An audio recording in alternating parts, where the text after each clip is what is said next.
साथियों नमस्कार। स्वागत है आप सबका अपने चैनल विवेक ओझा ऑफिशियल में।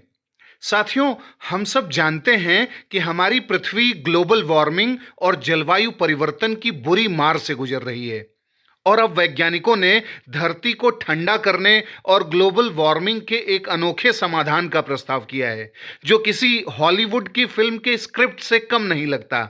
लेकिन वैज्ञानिकों का दावा है कि उनका रिसर्च पुख्ता है। वैज्ञानिकों ने प्रस्ताव किया है कि यदि भारी मात्रा में यानी हर साल करीब 50 लाख टन यानी 5 मिलियन टन हीरे की धूल, डायमंड डस्ट जिसे हम कहते हैं, उसका छिड़काव अगर धरती पर किया जाए तो इससे धरती ठंडी होगी और अगले 45 सालों के लिए ग्लोबल जो टेम्परेचर है उसमें 1.6 डिग्री सेल्सियस की कमी भी आ जाएगी। जियोफिजिकल रिसर्च लेटर जनरल में प्रकाशित इस अध्ययन में दावा किया गया है कि हीरे की धूल को जब वायुमंडल में बिखेरा जाएगा और इसके बाद सूर्य की किरणें जब इस पर पड़ेंगी तो वो परावर्तित होकर अंतरिक्ष की तरफ मुड़ जाएंगी और इससे ग्लोबल वार्मिंग से बचा जा सकेगा। शोधकर्ताओं का कहना है कि धरती पर आने वाली सूर्य की किरणों को परावर्तित करने के लिए हीरा, एल्युमिनियम, सिलिकॉन, कार्बाइड, कैल्साइट, एनाटेस और रूटाइल पर विचार किया गया। लेकिन यह पाया गया कि सूर्य की किरणों को बेहतर परावर्तित डायमंड डस्ट ही कर पाएगा। लेकिन समस्या यह है कि इतनी भारी मात्रा में डायमंड डस्ट आएगा कैसे? क्या कृत्रिम हीरे के उत्पादन की राह पर आगे जाया जाएगा? लेकिन इसके लिए वैश्विक अर्थव्यवस्था से दुगना खर्च आएगा। लगभग 200 ट्रिलियन डॉलर का खर्चा डायमंड इंजेक्शन में आएगा, यानी जो एरोसोल इंजेक्शन टेक्निक होती है जिसे हम जियो इंजीनियरिंग कहते हैं।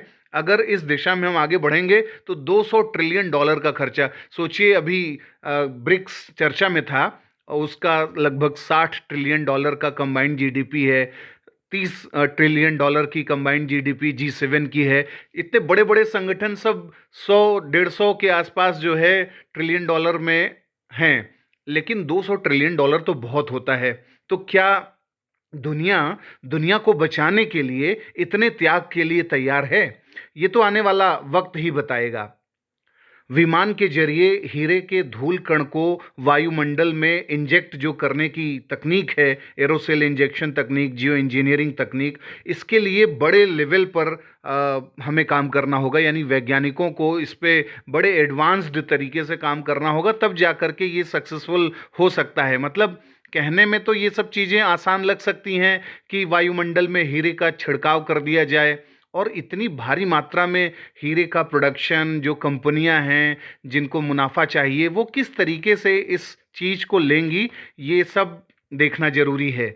सोलर जियो इंजीनियरिंग में डायमंड डस्ट का इस्तेमाल करने से ऐसा कहा गया है कि केमिकल स्टेबिलिटी की भी समस्या नहीं होगी।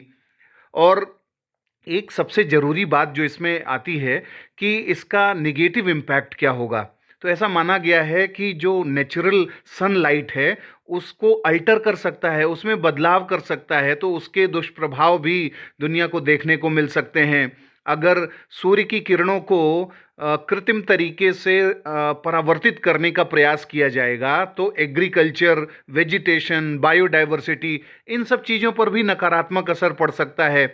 एथिकल इश्यूज जो हैं, मतलब बायोडाइवर्सिटी से रिलेटेड, एग्रीकल्चर से रिलेटेड, क्योंकि सनलाइट का बहुत बड़ा महत्व है कृषि के लिए, मानव जीवन के लिए, उन सबको अगर आर्टिफिशियली जो है मैनेज किया जा रहा है तो वो कहाँ तक सही होगा, इस पर भी विचार करने की ज़रूरत है। लेकिन सबसे बड़ी विचार करने की ज़रूरत है कि जो दुनिया के डेवलप्ड नेशंस हैं वो डेवलपिंग नेशन से पर्यावरणीय मुद्दों पर तो सहमति बना नहीं पा रहे हैं। वो ग्रीन क्लाइमेट फंड में $100 बिलियन ट्रांसफ़र तो कर नहीं पा रहे हैं। जो Warsaw international loss and damage mechanism है जिसमें ये कहा गया था कि जो छोटे छोटे द्वीपीय देश हैं उनको डूबने से बचाने के लिए दिया जाएगा, पैसा ट्रांसफ़र किया जाएगा विकसित देशों के द्वारा, वो तो दे नहीं पा रहे हैं। तो क्या वो इतने बड़े पैमाने पर खर्चा करने के लिए सामने आ पाएंगे जिससे धरती बच पाए?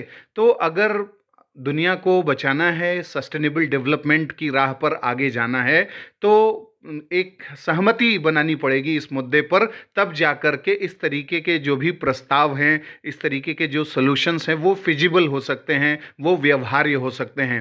तो साथियों, आपका क्या विचार है इस मुद्दे पर, आप हमें कमेंट बॉक्स में अवगत करा सकते हैं। इस चैनल पर नए हैं तो इसे सब्सक्राइब करें, अपने दोस्तों में साझा करें प्रोग्राम को, और अपने सुझाव हमें कमेंट बॉक्स में ज़रूर बताएं।